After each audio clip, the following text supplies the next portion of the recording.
8 Muara Jambi ini sudah terbentuk namanya komunitas guru berkarya. Ini dalam rangka menyongsong program IKM ya, implementasi kurikulum merdeka. Oleh karenanya pada kesempatan hari ini saya selaku Kepala Sekolah SMA Negeri 8 Muara Jambi mengukuhkan dan meresmikan komunitas guru berkarya SMA Negeri 8 Muara Jambi secara resmi dengan mengucapkan Bismillahirrahmanirrahim.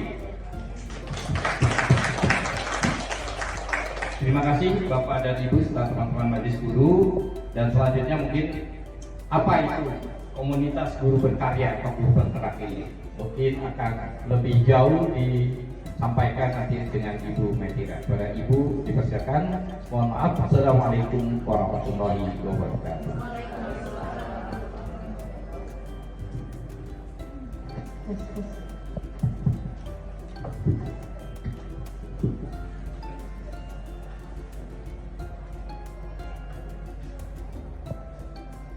Bismillahirrahmanirrahim. Assalamualaikum.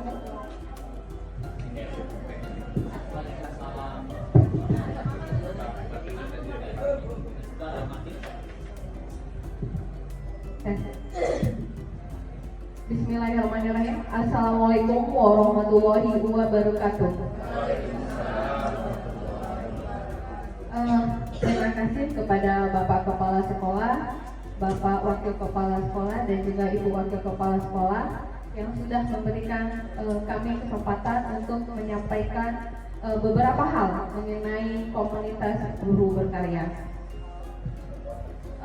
Bapak Ibu Majelis Guru SMA Negeri 8 Muara Jambi, salah satu yang harus kami lakukan sebagai guru penggerak adalah membentuk sebuah komunitas, sebuah wadah untuk menyelesaikan permasalahan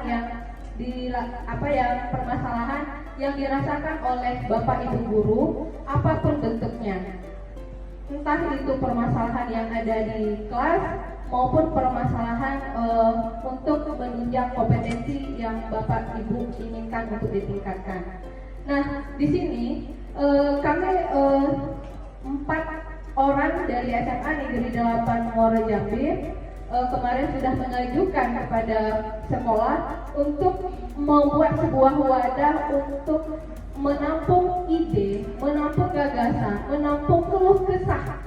Jadi tidak hanya gagasan tetapi keluh kesah dari Bapak Ibu guru untuk bersama-sama nantinya kita akan mencari solusi terbaik, program apa yang mesti kita laksanakan di SMA Negeri 8 Muara Jambi. Oleh karena itu kami sebut ataupun kami beri nama yang ini komunitas guru berkarya. Kenapa komunitas guru berkarya? Karena selain siswa dituntut untuk kreatif maupun berinovasi, kita sebagai bapak ataupun ibu guru harusnya selangkah lebih maju daripada murid-murid kita di kelas. Oleh karena itu, ini merupakan sebuah wadah untuk kita belajar bersama, mengasah kemampuan kita ataupun menambah pengetahuan kita, bagaimana cara kita untuk mendidik maupun mengajar siswa kita sesuai dengan filosofi Ki Hajar Dewantara, yaitu guru memiliki tujuan yaitu menuntun, bukan menuntut. Jadi berbeda. Kalau selama ini kita tahunya adalah guru menuntut, ternyata kita salah kaprah. Guru itu menuntun. Menuntun apa? Menuntun siswa sesuai dengan kodrat yang dia miliki dari lahir. Jadi ibaratnya kita ini mengembangkan potensi yang mereka sudah ada, yang mereka punya. Jadi kita tinggal mengembangkan, memelihara hingga siswa itu mencapai kesejahteraan, keselamatan setinggi-tingginya. Begitulah filosofi Ki Hajar Dewantara tentang pendidikan. Nah, program guru berkarya ini ada beberapa hal yang akan dilakukan dalam waktu dekat. Yang pertama adalah kita akan melakukan sharing ilmu, berbagi praktik baik yang sudah kita laksanakan masing-masing guru, yang sudah diterapkan di kelas masing-masing. Praktik baik ini dimanfaatkan kita yang belum pernah melakukan bisa melakukan jikalau itu dikatakan bermanfaat dan juga kita butuhkan untuk kelas kita. Yang kedua adalah berdiskusi, seperti yang saya katakan bahwa berdiskusi bersama untuk menyelesaikan permasalahan yang kita dapatkan di kelas, entah itu kedisiplinan siswa maupun bagaimana meningkatkan keinginan siswa untuk mengerjakan tugas maupun agar dia tidak terlambat. Apapun permasalahan, disinilah wadah kita berdiskusi. Yang ketiga adalah kita akan sharing ilmu tentang pembuatan media pembelajaran. Dan yang keempat adalah sharing ilmu juga, karena sekarang adalah media lebih kepada media sosial. Jadi guru layaknya harus memiliki ibaratnya konten pribadi. Nah, di sini kita bisa membuat video pembelajaran yang seperti seperti semester ini kita hanya durasi 20 menit. Jadi mungkin kita bisa memberikan yang selebihnya itu melalui video, kita bisa sharing di YouTube kita masing-masing agar siswa-siswi juga tidak ketertinggalan pelajaran. Kemudian yang berikutnya programnya adalah guru menulis. Nah, sekarang ini SMA Negeri 8 Muaro Jambi sedang giatnya untuk memajukan literasi di sekolah. Nah, seperti saya katakan, ketika kita menginginkan siswa untuk literasi, guru harus selangkah lebih maju daripada siswa. Nah, untuk membimbing maka guru juga harus bisa menulis. Sebenarnya iya, entah itu artikel, PTK dan lain sebagainya. Nah, semuanya itu tindakan yang sudah kita lakukan di kelas, tetapi belum kita tuangkan berupa tulisan. Disinilah kita bersama-sama bagaimana cara menulis. Jadi maka ada program guru menulis. Kemudian ada program seminar penelitian tindakan kelas. Seminar akan dilakukan 2 kali dalam 1 tahun. Kita akan mengundang beberapa guru dari sekolah lain agar nanti legitimasi kita untuk seminar diterima. Berikutnya adalah jikalau berjalan maka nanti akan ada workshop pembuatan media pembelajaran dan juga workshop penulisan karya ilmiah. Assalamualaikum warahmatullahi wabarakatuh. Baik Bapak Ibu Guru, terima kasih atas kehadirannya. Hari ini kita sharing praktik baik yang sudah pernah kita laksanakan dan terbukti berhasil di dalam kelas. Izin di sini saya mempresentasikan hasil praktik baik yang sudah saya terapkan, di mana sudah saya jadikan sebagai best practice saya. Judulnya adalah penerapan model fixed concept atau FCFS untuk meningkatkan aktivitas dan hasil belajar sejarah Indonesia siswa kelas 10 NIA 4 SMA Negeri 8 Muaro Jambi. Latar belakang kemarin yang saya buat adalah sesuai dengan Undang-Undang Republik Indonesia Nomor 20 Tahun 2003 Bab 1 Pasal 1 Ayat 1, di mana komponen penting dalam pendidikan adalah guru dan siswa, di mana guru sebagai motivator pembelajaran aktif, sehingga ketika pembelajaran aktif sudah terlaksana di sekolah maka hasil belajar akan menjadi baik ataupun meningkat. Kenyataannya di lapangan, setelah saya melaksanakan materi sebelum saya melaksanakan materi sejarah ini sering dianggap oleh siswa itu aja materinya. Yang kedua adalah kurangnya berminat ataupun kurang termotivasi siswa untuk belajar sejarah, dan yang ketiga adalah penempatan mata pelajaran sejarah yang kebetulan sering di jam terakhir, jadi membuat siswa itu boring dalam belajar.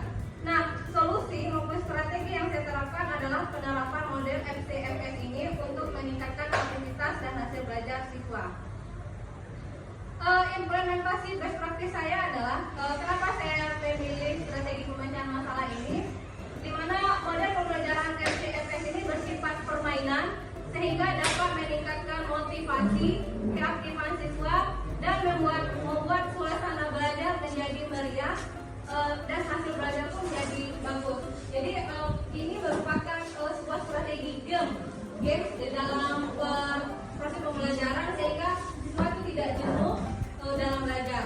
Nah, bagaimana implementasi strategi model FCFC ini?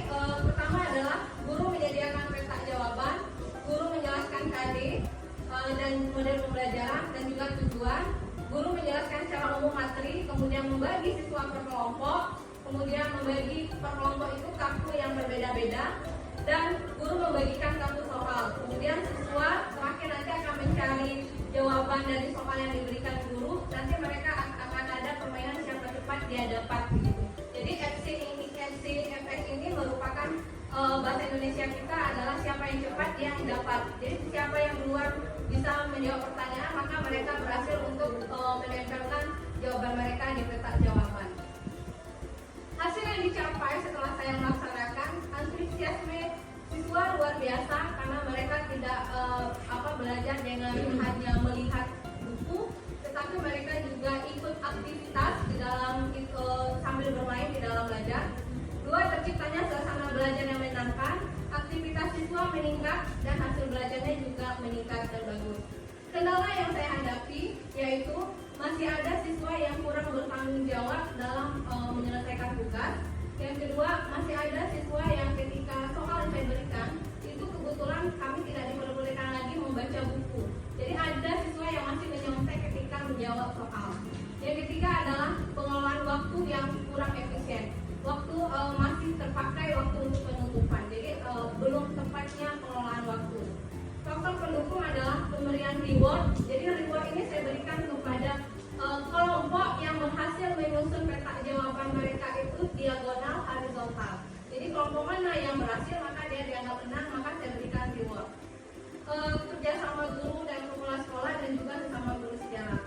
Alternatif pengembangan berikutnya adalah harus bisa mengatur waktu dengan baik dan memodifikasi permainan ini atau FCFX ini lebih baik lagi.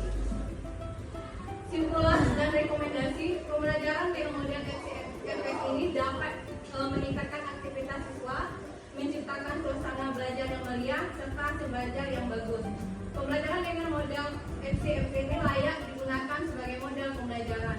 Simpulannya, untuk guru hendaknya mampu menerapkan model pembelajaran yang inovatif. Rekomendasinya, sekolah hendaknya lebih ikut mendukung peningkatan kualitas guru dan memfasilitasi guru dengan sarana prasarana.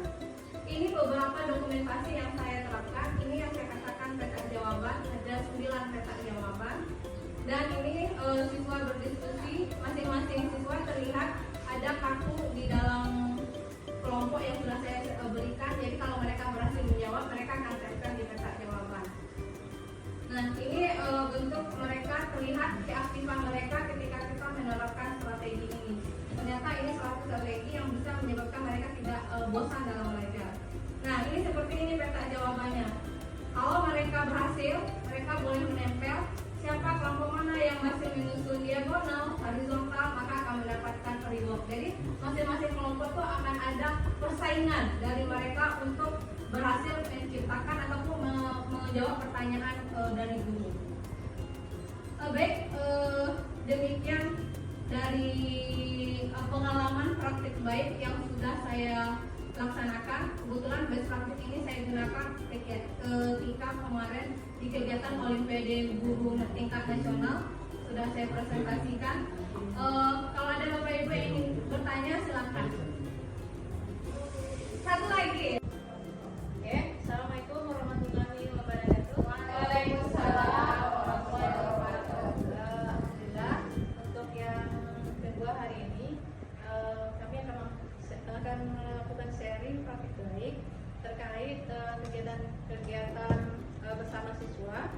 Kemarin kita sudah sharing juga tentang budaya positif gitu ya. Dimana di budaya positif itu kita mulai menggali nilai-nilai keyakinan dari kelas, dari siswa. Kemudian kita sepakati dari keyakinan kelas, dan dari nilai-nilai itu kita coba untuk implementasinya ke hal-hal yang dekat dengan siswa. Jadi nilai-nilai baik yang ada di kelas yang sudah masuk ke dalam keyakinan kelas, kita coba share ke publik, ya. Kita share ke publik dalam bentuk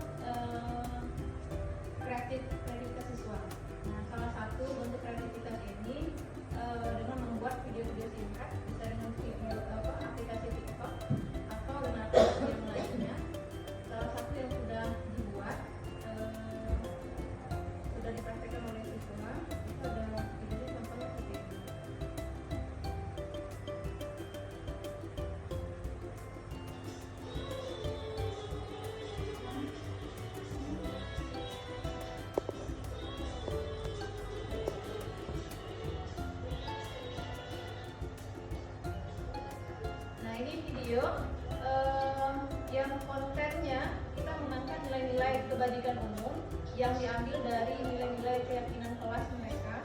Yang pertama tadi adab ketika bertemu dengan guru. Ini konten TikToknya dibuat oleh siswa, kemudian di-share di media sosial mereka dengan harapan keyakinan nilai-nilai kebajikan tadi tersampaikan juga kepada teman-teman yang lain, tersampaikan juga kepada umum. Nah, nanti masing-masing kelas yang punya nilai keyakinan kelas yang sudah disepakati bersama bisa membuat konten-konten ini juga. Paling tidak kreasi-kreasi seperti ini itu bisa menggugah anak-anak untuk menerapkan keyakinan kelas itu di lingkungan tempat tinggal. Nah, ini yang kedua, larangan untuk buang sampah sembarangan. Kita bikin kontennya. Ini juga bagian dari keyakinan kelas yang juga menjadi keyakinan kebajikan umum